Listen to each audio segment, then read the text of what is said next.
Sebab sisa saraf kak ni uzur sangat. Insomnia lah. Seminggu kan.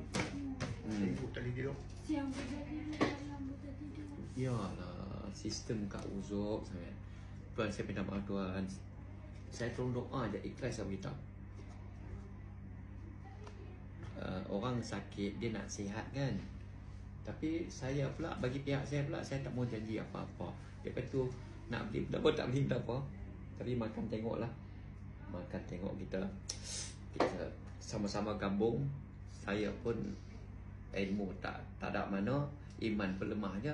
Mari kita gabung tengok. Boleh. Kita gabung tengok. Kita gabung doa, saya doa, kak doa, abang doa. Kan? Minta belas kesian Allah bagi selesai. Boleh insya-Allah? Ya boleh. Tak, pasal gaya abang cakap tu saya takut. Gaya kak cakap ni saya takut. Meletakkan harapan tu terlalu tinggi sangat. Tu insya-Allah kita saya tolong doa je. Lepas itu kita tengok apa keputusan Allah. No, tak no? InsyaAllah na? InsyaAllah na? Sebab kita makan madu dan sauda ni sebab surah An-Nahl ayat 8 dan 9 Allah Ta'ala janji madu rubah penawar kepada manusia daripada berbagai jenis penyakit. Habdul Sada pun Nabi janji, madu pun Nabi janji.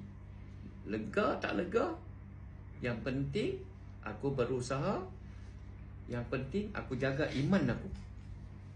Iman kita kan, kita dunia ni bukan lama pun saja.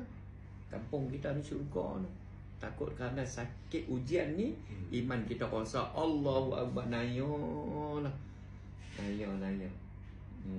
Benar? Alhamdulillah.